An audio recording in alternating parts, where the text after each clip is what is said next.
are back for another episode of SC and Scrappy. For those of you that haven't watched it before, I'm SE, Southeast, or whatever, Jason Fulmore.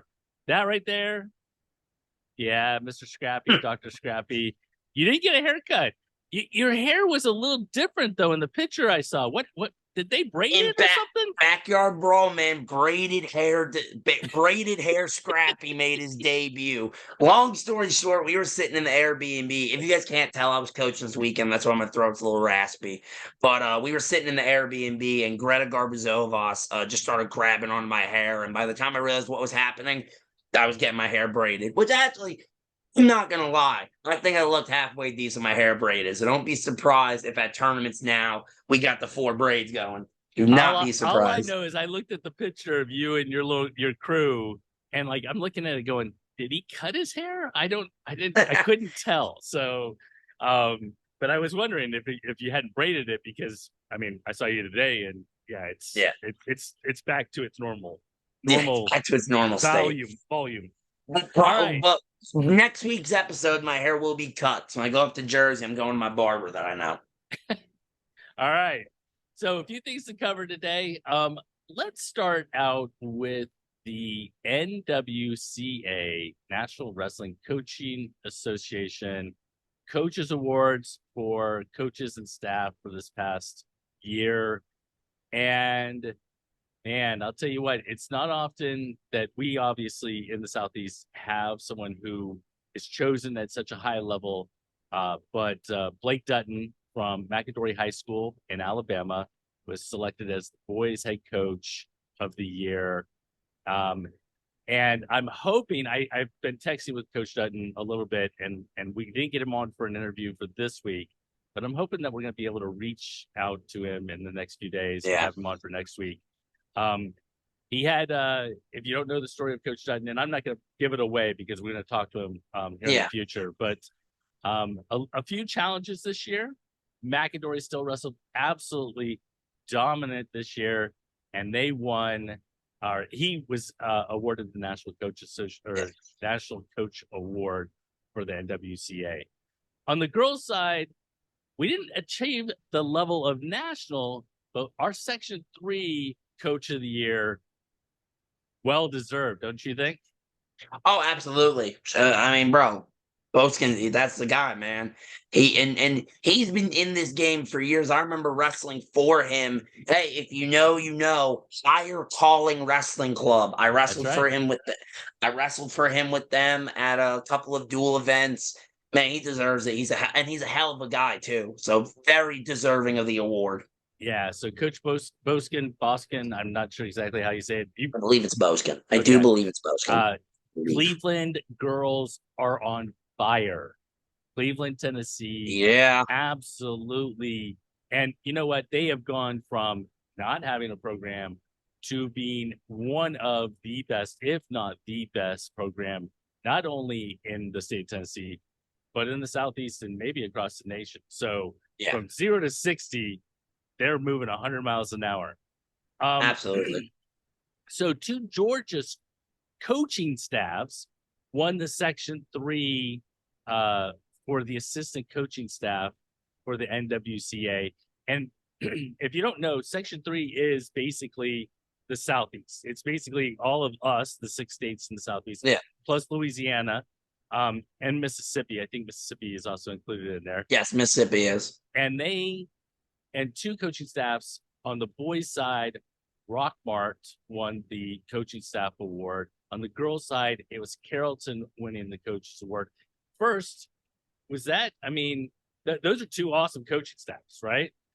2 amazing staffs. A quick shout out to the Rockmart crew. But I'm gonna take a second, man. Coach Newton and the girls' staff at Carrollton, they deserve it, man. I'm so happy for them. I got to work with a handful of their girls this week at the Brawl. We'll talk about that a little later.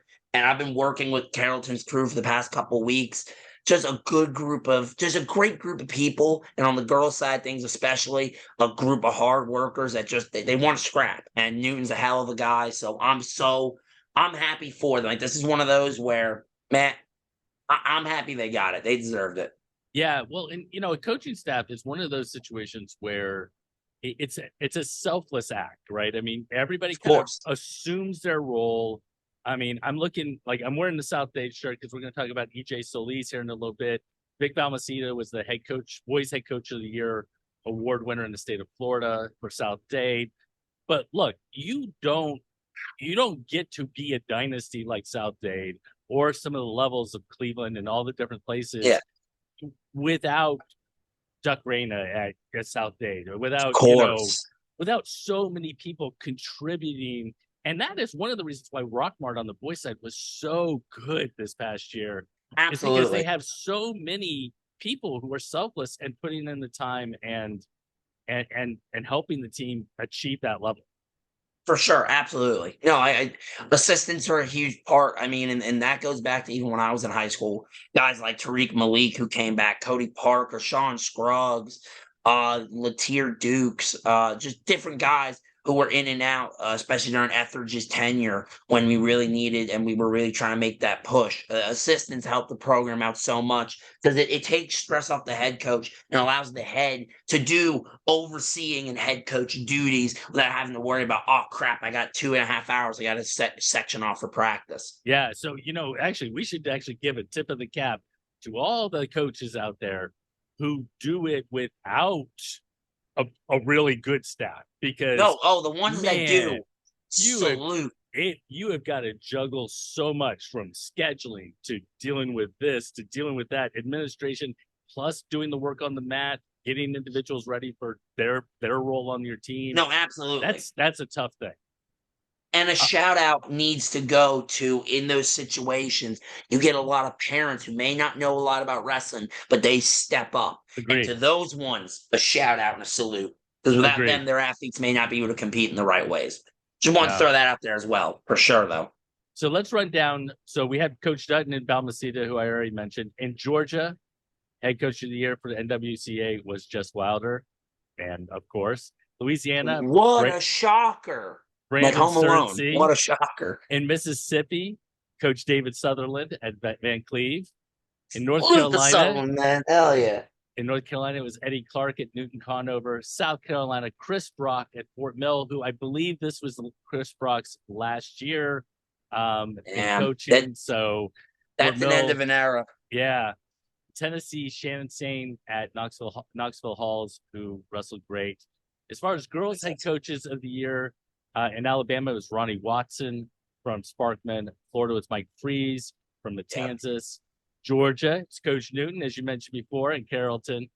North Carolina, Chase Holman at Havelock. And in Tennessee, because he was the Section 3 Coach of the Year award winner, he had to be the Tennessee Award winner, and that is Coach Coach Boskin at Cleveland.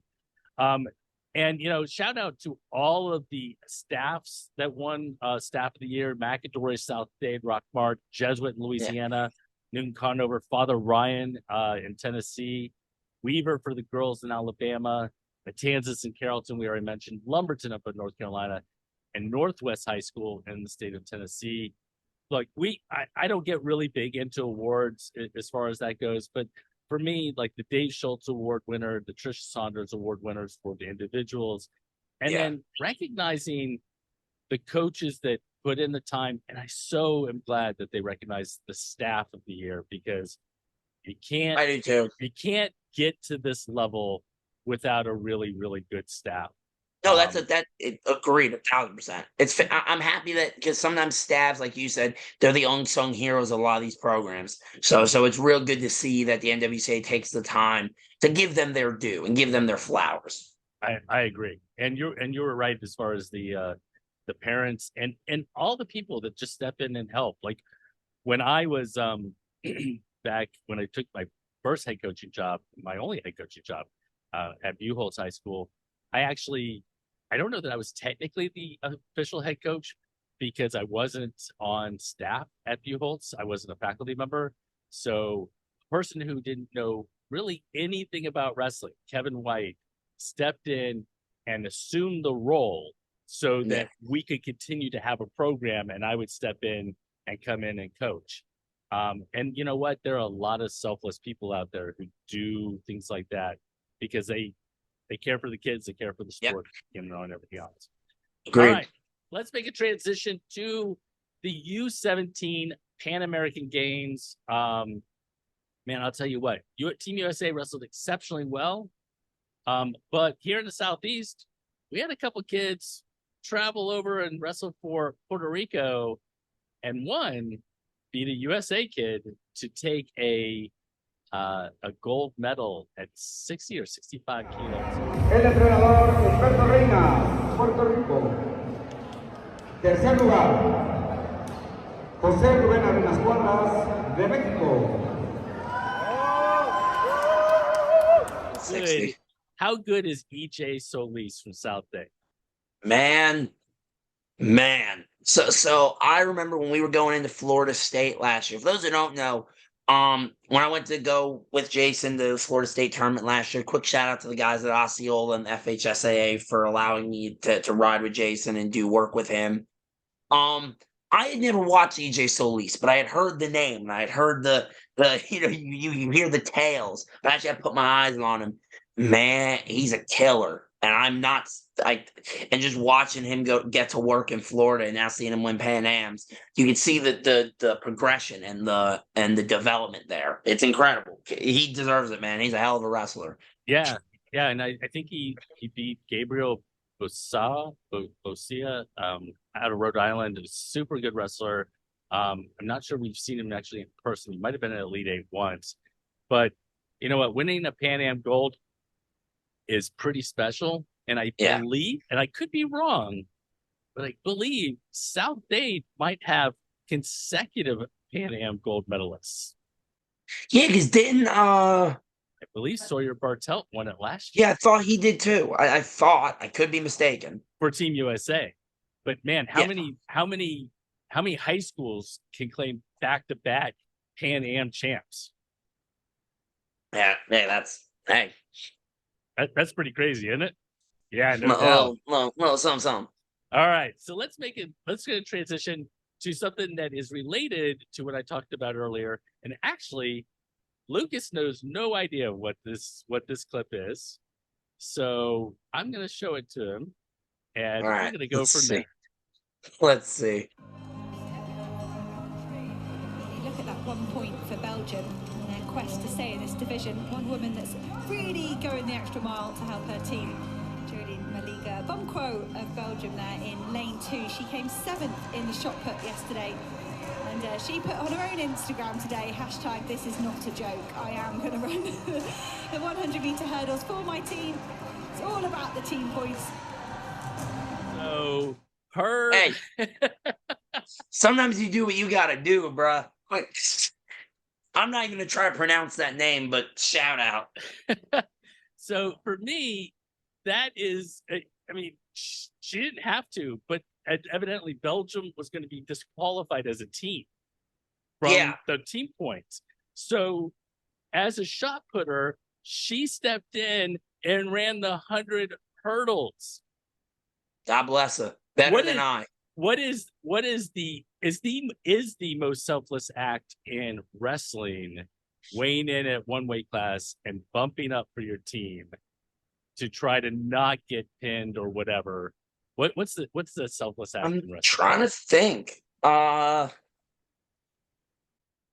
mean, realistically, so it was more just I was always the one who, if a team had a really good middleweight, Etheridge would look at me. And it may have been a kid who is really good in Georgia, but I would have been still outside of his tier. And I don't mean, but look, we all know as wrestling people, you have guys who are great in the state, and then you have that next class that it's different levels. So I was always, hey, Lucas, you're down to 52 this week. Hey, Lucas, you're weighing in at 70 and bumping to 82. Hey, Lucas, you're down at 60. So it was always just moving throughout the dual year. And it would be, I'd walk around at 164. He'd be like, hey, I need you to weigh in at 70.1 so we don't screw up your dissension so we can get back down to 60. But then we're going to bump you up from 70 to 82. Because they had an 82 who was undefeated, and I needed to go take care of business. Well, and in a dual situation, that is a selfless act. I mean, now sometimes, you get, I mean, that's a tough thing. Sometimes it's more a thing where you get against a person who's super good and your coach is going, I need you to go out there and just battle. Yeah, we had to do that. Now, for my school, I did a selfless act because we were facing Mountain View in football, and our mascot got the girl that or the guy that was the mascot got hurt at a cross country event, and we couldn't let Mountain View come in to the hill and be the only ones with a mascot. So you took the mascot on? If I could find the pictures of me in the mask in the eagle outfit, I'll send it. But yeah, I was a mascot for a game. All right. So dropped like 7 pounds while doing it. Dropped like 7 pounds because it's hot as hell. My last question is: so let's say you are a track and field athlete. What would be your best sport, and what would be the sport that you would not want to be called on to have, or what event would you not want to be called on to have to do in front of everybody? Because you know what, that could be an embarrassing experience. So a lot of people know I could throw a mean javelin. There was a time where I was going to throw javelin. There was a time. All right. So like I had practiced and trained with our high school coaches, but it never worked out. But so I can do that. So what's the worst one? Like somebody coach called on you to have to step in. So when it comes to running, right? I'm not the fastest, but I have cardio, so I could do the longer. But if you threw me in a 100-meter sprint, it's gonna be rough. It's gonna be rough.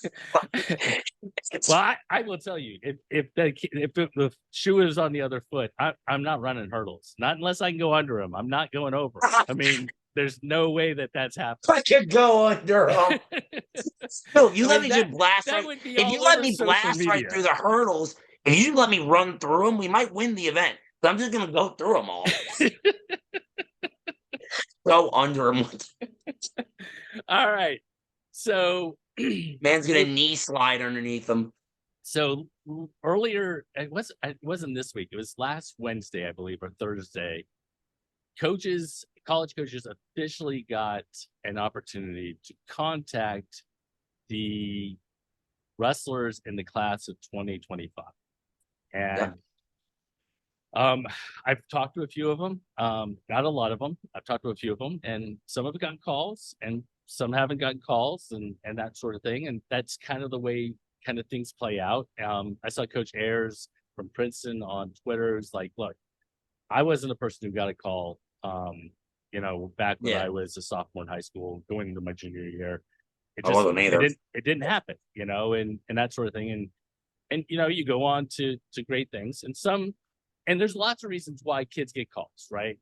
Chris Ayers, pretty good at wrestling, by the way, pretty good.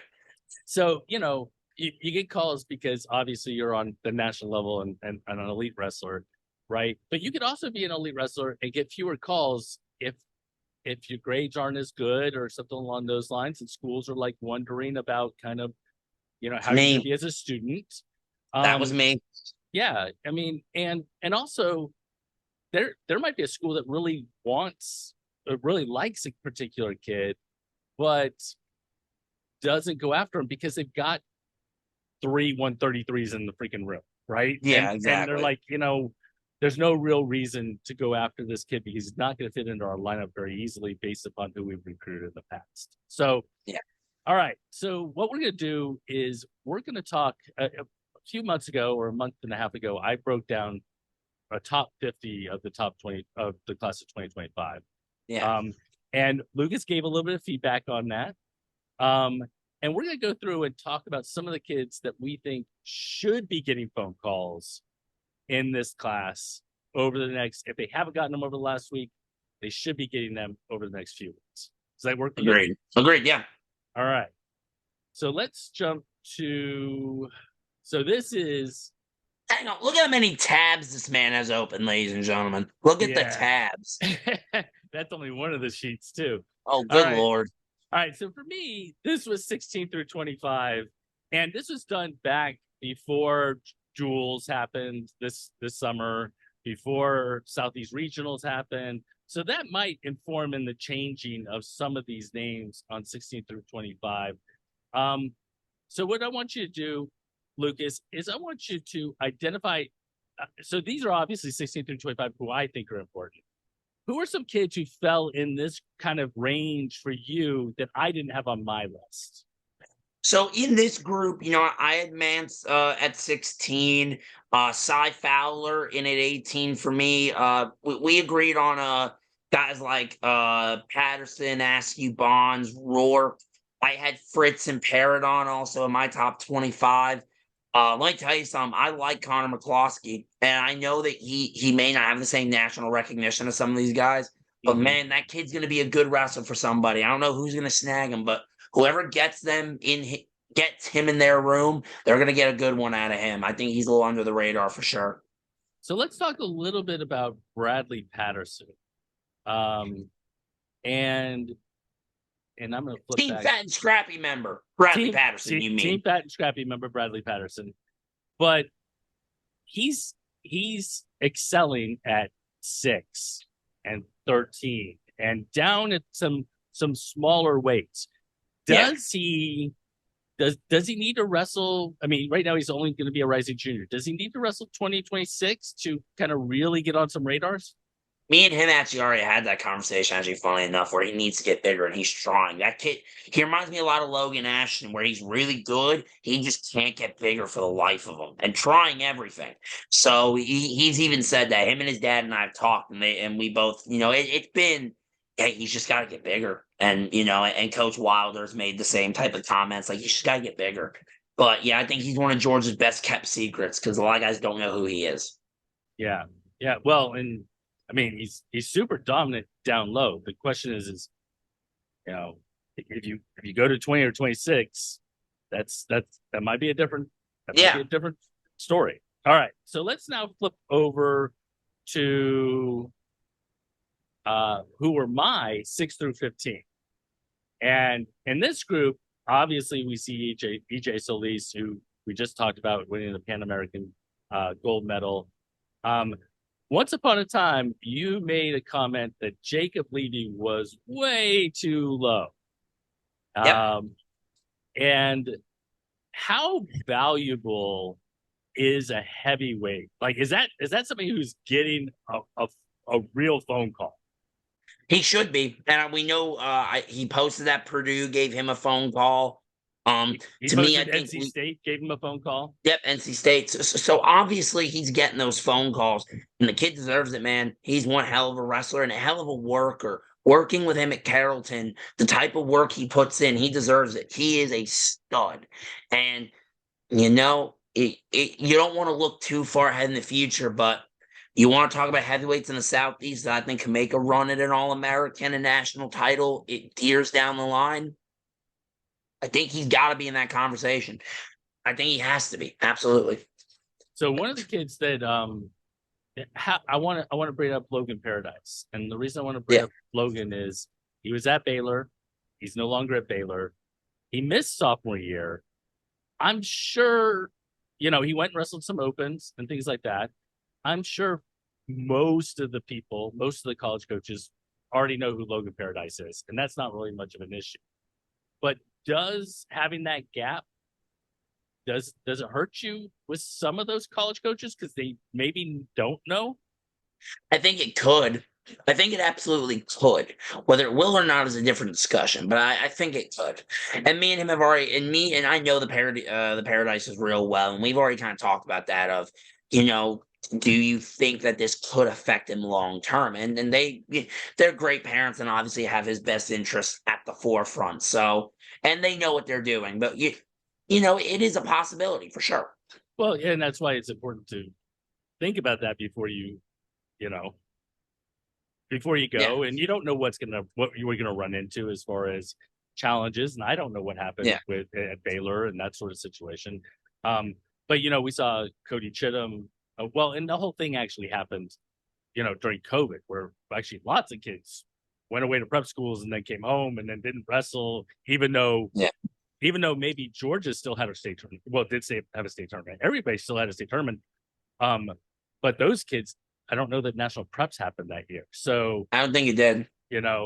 That sort of thing. All right. So let's is there a kid in 6 through 25 that you think might be getting overlooked by somebody? In that 6 through 25 specifically? Yeah, in that group there. Is there somebody that you think hasn't gotten a phone call that should have gotten a phone call by now? I don't know if he did, but to me, I know I mentioned him earlier, it's Connor McCloskey. I think the kid can bang with almost anybody. We saw him in Elite Eight. We saw him give Ryder Wilder all that he could handle at state duels. Like, let's not act like Ryder won the state title. I'm not trying to make that, and Ryder, Team Fat and Scrappy member, Ryder Wilder, excuse me. But let's also make this clear. McCloskey was in that match at duels. Like, let's not lie here. But I think some people may be overlooking a guy like a Taysom Howell because he is from South Carolina, maybe a little bit more Southeast flavor, but that kid's a hammer. Jace Paradon is good, man, but he has certain performances where maybe you could say he's been at bigger events and it's been the wrong time to not be at your A game, and he just hasn't been for whatever reason, whether it was injury or whatever.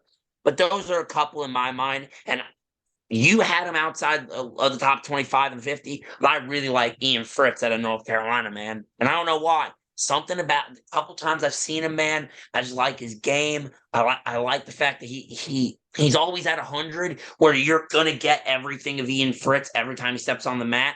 And for college coaches, that's a big thing. So those are a couple that I feel like maybe just getting a little overlooked that I think as time goes on. Okay. Well, I mean, so Ian Fritz wasn't outside of my top 50, but was outside of my top 25, certainly. He was came in at number 30. So, and honestly, Cy Fowler was outside of the top 25 originally, but Cy Fowler's wrestled super well since then. Yeah. So I would imagine he will move his way up the group. Yeah, so, I had him at 18 in the one I did this weekend when you told me you were going to do this. I had Fowler at 18. All right. So when we're making phone calls, all right, and you've got 5 phone calls to make, you're not allowed to make any more. I'm just going to throw that out as like kind of, putting a limit on you. Who's going to be one of those phone calls for you? First one, or one of them is going to be Sebastian DeJaneiro out of Jensen Beach.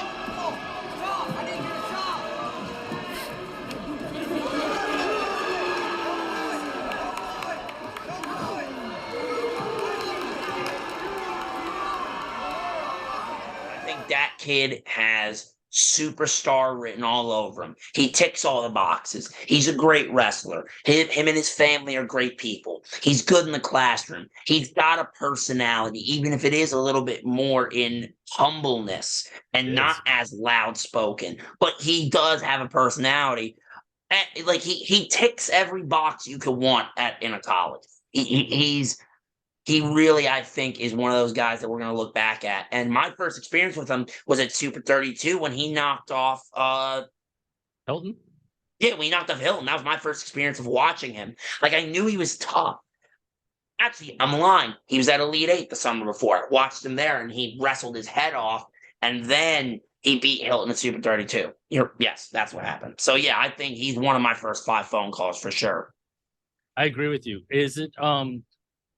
Is it hard for the lightweights? And Sebastian DeJaneiro's, like, it brings up the question, as we already talked about with Bradley Patterson, is that now you've got Patterson, DeJaneiro, Carson Dupill, maybe Christian Fretwell, Ethan Urachuk, Gavin Nolan. They're all going to be maybe 25 pounders in college. So is 25 kind of overloaded, and that makes it less likely that they might get a phone call?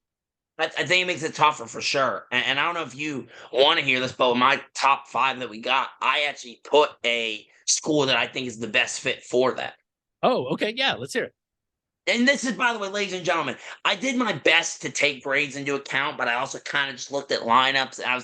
So take everything I say with a grain of salt. For DeJaneiro, I think Northwestern is the best fit. They already have pulled some Florida guys in. Their lightweights are mainly going to be graduated in a year or two. That staff has already shown their ability to develop lightweights, and guys like D'Agostino and Chris Cannon, even a little bit higher up with guys like Yaya Thomas. I think for me, outside looking in, assuming grades and everything makes sense, DeGennaro, I think, is a perfect fit to be a Northwestern Wildcat. Well, and are they Cougars? And the Florida, Florida, Panthers? No, the Wildcats. Yeah, they're one of the Cats. I knew that. I couldn't remember which one. And there is a Florida pipeline because you talked about Mikey D'Agostino, who was a two-time All-American for them, Tal Shahar. You know, they have that pipeline, especially for those lightweights. I think that's a really good fit. And I love the Northwestern coaching staff. All right, so who's another one of these phone calls? You used one phone call. Who's another one? I'm an Italian. I couldn't go out this list without calling a fellow Guinea. It's got to be Dominic Bambinelli.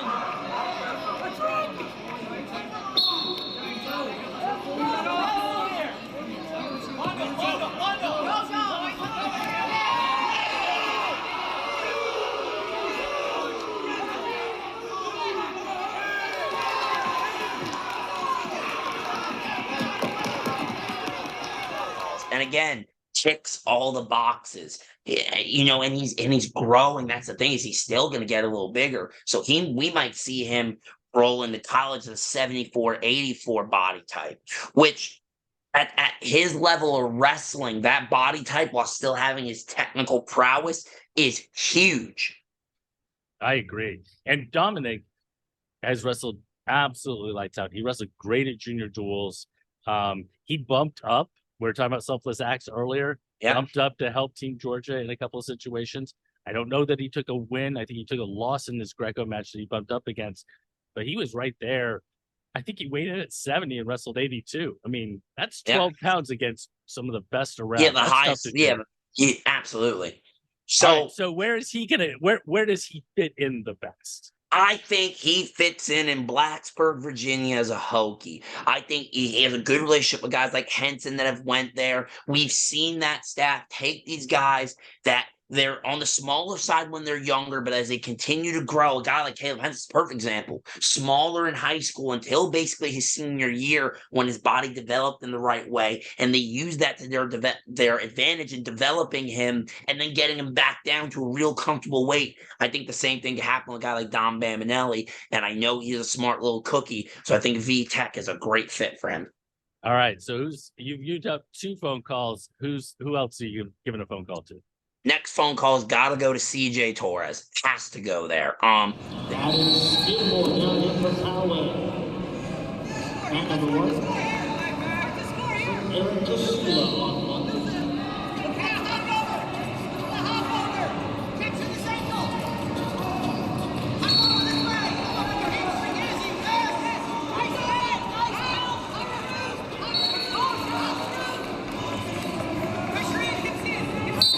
Kid is a winner. He's super good. I'll admit I haven't had as much experience with him. I watched him at Elite 8, but because he's national preps, sometimes you don't get the same looks at a guy. But for me, I think he's for sure got to get one of the phone calls.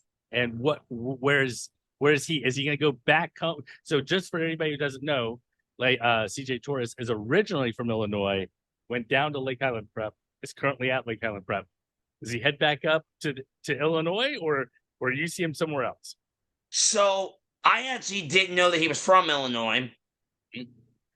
That I think would have swayed some of my opinions. But where I put him is I put him up at Princeton. Here's why. You look at them, they have a history of taking these national preps guys. But beyond that, they've also had guys with international flavor before that are more freestyle oriented. And with the NJRTC based there and New York City RTC with Kendall Cross just down the road at Columbia. So those of you who don't know, they do a lot of work together. For me, I think CJ Torres is a great fit. And if he has Ivy League grades, which from everything I've heard, he's super smart. So I don't know, but I've heard all the good things. I think that's a great fit for him. Well, and there is a Lake Highland Prep pipeline to Princeton. So that's another thing to kind of keep that was another thing that played into it for me, was I knew that there's a connection already there.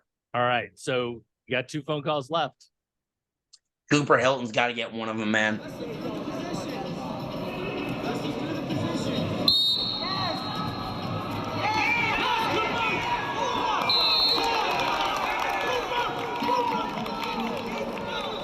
and he's a monster. And I think he again ticks. If you don't know what I mean by ticking on the boxes, ladies and gentlemen, when you look at guys that are going to go to a college and they're going to be your figurehead, your flagship superstars, to me, they got to be a great wrestler. They got to be obviously a team leader, a good person, good in the classroom, and they got to have somewhat of a personality. And that could be in guys like Aaron Brooks, who when they come out, the first thing they say is all glory goes to the man above. But it could also be in more of a brash bravado. Someone like myself, who I completely admit is a little cocky SOB sometimes. For right, wrong, or indifferent. It's just my personality. I'm a little brash. And people think, Jason, that I am brash and crude. I would never. I don't know where they ever got that. Me neither. I don't see where they get that from. All right. But in all seriousness. So where does Cooper Hill? So a lot of options, and obviously there's the Tennessee connection. So you look at UTC as a real heavy favorite, but I try to look outside the box a little bit, and it makes sense if you got to follow my logic here. I think Iowa State, and here's why. Yes. Iowa State, I think, is a great fit for him. We already know that Iowa State is not scared to recruit the South. And I think a guy like Brett Metcalf for Cooper, where they both have that kind of psychopathic, I just love wrestling type of mindset. And I say that in a good way because I'm the same way. So I don't mean that as negative. I mean that as a good thing. I think right there, I think is a great fit. If all the other logistical side of things work, I think he could be a cyclone. Well, and Kevin Dresser reached down to the South to get Sawyer Bartelt. They've got Cody Chittum coming in, which that I feel is it kind of actually makes sense. I mean, I don't want to put Cooper in a box, but that just feels like it seemed like a really good place with Metcalf and Dresser and so on and so forth. All right, so your last phone call goes to Drew Gorman out of Buford. That kid is a hammer, and again, I feel like a broken record, but ticks all the boxes.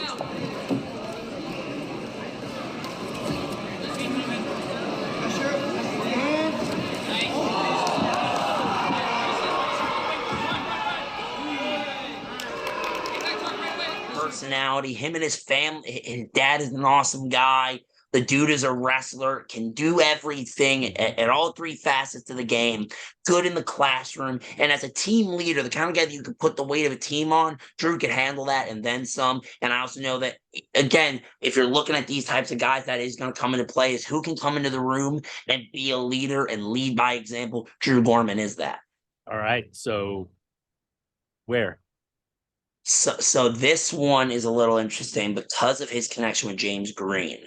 And James Green James Green worked at Blacksburg as well. He does have still heavy ties to Nebraska. I honestly think Drew Gorman fits in as a Cornhusker in the Big Ten. I see it working because of the staff at Nebraska in Lincoln with the type of kid Drew Gorman is, and the fact that a lot of their low middleweights, you look at 33, 41, 49, 57, that kind of weight range, they'll be looking for guys in a year or two. I think he could slide right in that lineup. They talked about changing the culture after the past couple seasons with the new Huskers branding. I feel like it works, and that maybe is my farthest reach, I'll admit, because obviously, of course, you got James Green with the connection at VA Tech as well. So maybe a guy like him, Don Bam and Nelly, could be teammates in Blacksburg. And when it happens, I'll act like I have a crystal ball. But I just feel like Nebraska or V Tech. And I'm going to throw one more out there for Gorman. I think we caught to see him in Palo Alto at Stanford. And I don't know why. That's just one where I look at him, I see Surfer. So I could see Stanford working as well. Really? Okay. So and it's weird. I see Cornell. Yeah, that's a good one too. I know that they reached out. They did reach out. Coach Gray is a fantastic guy, coach. And the fact that Yanni, Vito, I mean, there's just a lot of connections. And Cornell, like Princeton and a few other places, they like to reach down here into the Southeast and cherry pick like the best kid or one of the best kids and try to pull them up. I tried not to use who got phone calls. So I was like, that's just cheating to be like, oh, well, they got a phone call. So I tried to look at the other factors, but absolutely. So cheater. He called me a cheater. Oh, absolutely. I did. But yeah, just for sure, Cornell works as well. But A guy like Drew Gorman, anybody that's in that top 7 that we talked about, man, the options they're going to have are, they're going to have every option in the world. God bless them. All right. I'm with you. All right. So that is the top 25 for the class of 2025. One thing I want to say is, like, you know what? There's a Fargo coming up. There's Super 32s, 2 Super 32s. There's high school tournaments, high school state tournaments still coming up. You don't happen to be on that list yet? There's plenty of time to make that happen.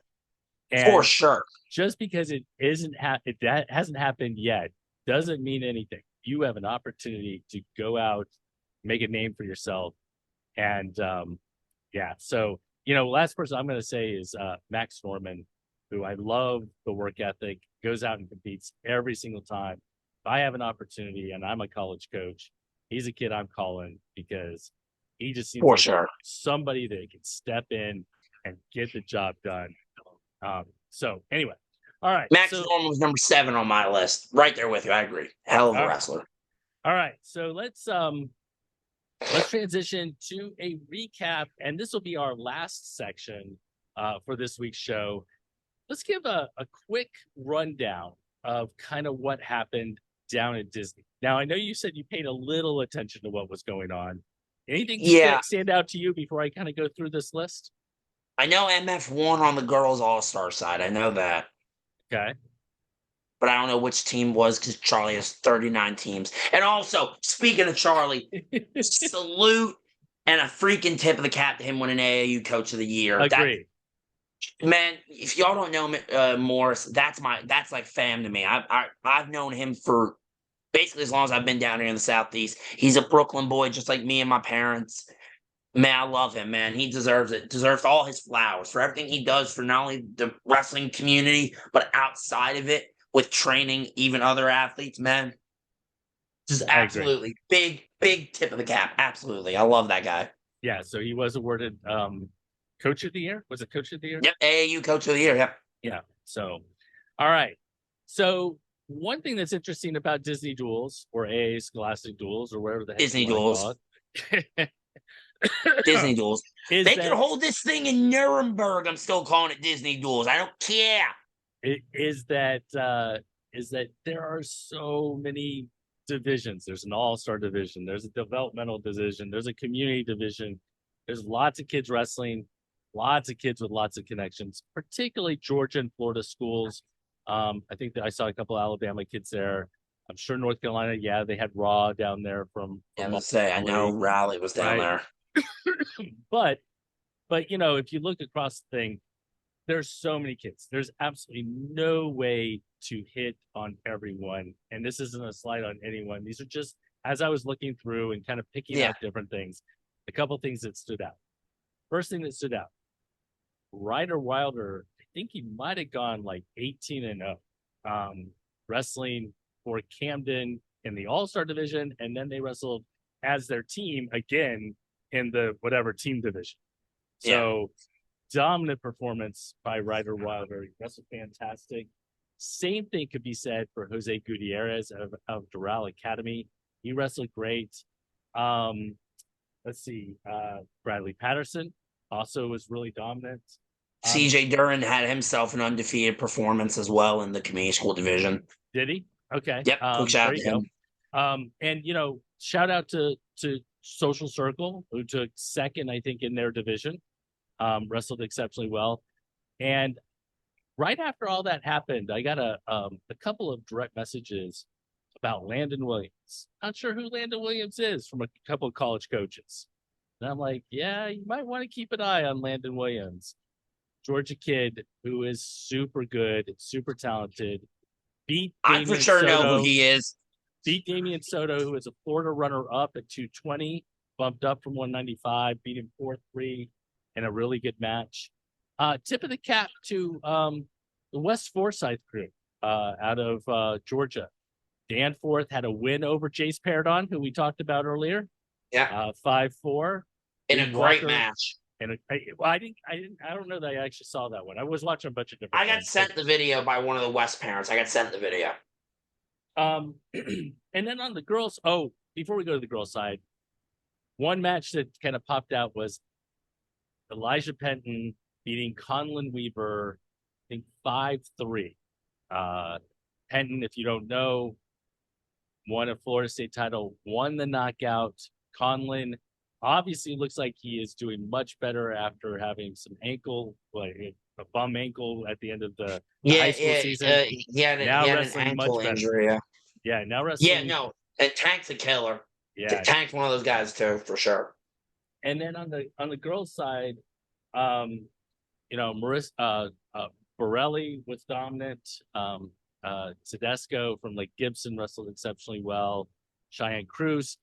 But, one of the things that's really challenging is that this happened, especially on the girls' side, happened at the same time as the Backyard Brawl. So we're kind of splitting some things up, and girls that might have seen one another, particularly girls, because the high school boys, I think, were pretty much down at Disney Duels for the most part. Yeah. So they didn't do a high school boys division they did K through 8 in the boys. They did K through 12 in the girls. And the reason as a coach, and this is not me trying to attack Disney, because Disney is, I always say it, Disney's the one term in my high school career that I never got to go to that I'm pissed. I would have loved to have go wrestle at Disney Duels. The thing about Disney Duels is it's folk style for the girls. And I don't like that. I think if you're a girl, especially at the high school age, you need to be wrestling as much freestyle as possible, especially in the summer, because that's what you're going to wrestle at college level. And it's almost like a different of dynamic where in the boys, 99% of boys, when they talk about going after, wrestling after high school, the main concern is, sorry, I knocked something over. The main concern is folk style wrestling, winning an NCAA national championship. Whereas for the girls, a lot of the higher level girls look and say a world title. If you really want to do that, you got to wrestle freestyle as much as possible. So that's why I went to Backyard Brawl. And I'm not spending $1,000 for a team entry and then trying to find hotels in Disney. You're out of your mind. I'm not charging my girls $300 a kid. I'm not doing it. I refuse. I just refuse. So it still was nice to have another event happening at the same time, particularly for the K through 12 girls. I did watch a little bit of your guys' matches over there. Before, I guess I don't know if I want to jump into this. How did your experience go as far as coaching? Man, so I love coaching. It was my first time coaching girls, and I will say, first and foremost, I want to shout out War Promotions. Micah and Dylan and them, they do an amazing job. And this weekend, the tournament ran like a peach. A computer went down and you wouldn't have even realized it. Genuinely, very good stuff. So shout out to them. It was interesting, man. There was some really good stuff that happened. There were a couple interesting moments throughout the weekend. And girls, man, it's a whole different dynamic. But I love it. It's something different, and it was a different challenge for me. We put together a hell of a team, and I said this in my post. For a 16 weight class event, I had 34 separate girls in my team. Because injuries, people had to pull out, people back. Like it happens. It's wrestling. So with the team we put together, to be able to go and get a third place result against some fantastic teams.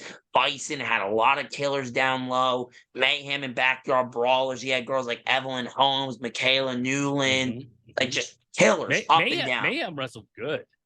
Mayhem wrestled really good. Brawlers, man. The Fearson sisters. Like there were so many good girls that this weekend. It was really good to watch, and we got to see a lot of really good wrestling, and that's what I love to see. So, and a shout out to Troop High School for hosting it as well. What about coaching K through 12, like a K through 12 duel?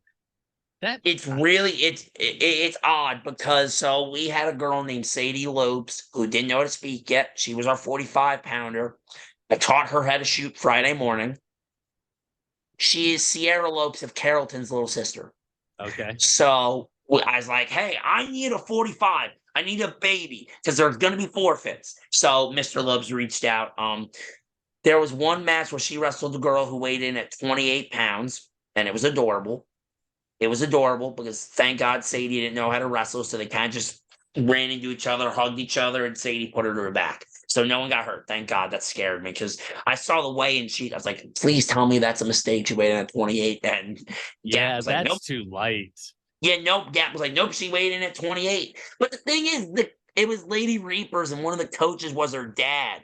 And I was like, okay, if that's it, it is what it is. But look, 45 pounds, okay, it's fine. But yeah, so you had that, and then up top you have girls like Nora Garbuzovas, who have been in this game for a long time. Artemis Eaton, Jamie Hurl was on my squad. Quick shout out to Artemis and Jamie, who battled for me at 110 and 118. Nora had a great weekend. The Moore sisters at Carrollton had a great weekend. Cadence Grulla kind of came out of her shell a little bit at 92. It was just a fantastic weekend, and I said it on a post, and I'll say it again. We're running it back next year, but next year I'm bringing reinforcements. All right. So I got one last question for you. All right, yeah. I want you to tell me for the girls, because I don't know the boys at all. Somebody not on your team who was super impressive. Oh, Evelyn Holmesmith. I mean, she was super dominant all weekend. She is a superstar and a great girl too. She wrestled incredibly well. Michaela Newland from Brawlers wrestled incredibly well. Was she Allie out like Oklahoma, Texas? Yeah, I think she was Oklahoma. I think she's Oklahoma. Allie Proctor, who is a Georgia girl, but she's younger. Man, she was good all weekend at 70 pounds. She's a killer. I'm trying to think because so what happened was a lot of the tournament, like we would bring our rosters, but a lot of us had, hey, switch this girl, she backed out, I got this one in, and it was a lot of that because a lot of people got hurt in national duels, especially on the high school side of things. But yeah, that would be the main ones. Oh, and the Fearson sisters out of Nebraska. They both wrestled really, really impressively. All right. So that was your wrap up for the weekend. AAU duels, Disney duels, and Backyard Brawl. Lots of teams and camps all over the place. Lots of wrestling going on all over the country. Next week, hopefully I'll get a chance to talk with Coach Dutton. Maybe you'll get a chance to talk with Coach Newton. We'll have to kind of see how that all plays out. Maybe Coach Boskin we can get on. I don't know to talk about that. But we are gearing up for Fargo. So we're right now trying to plan out who is like when we're going to do the different previews and everything else. So be looking for that in the future. Yep. I got 2 things about next week's episode. All right. 1, Southeast 7. I'm going to announce the next one after this, and we'll do one before the season after Fargo. Kind of around the preseason will be the 3rd one. All right. And then I got a huge announcement for next week. Okay. I got something really big coming, and yeah, we'll announce it next week. So if you're watching this episode, please tune in next week. All right, guys. Well,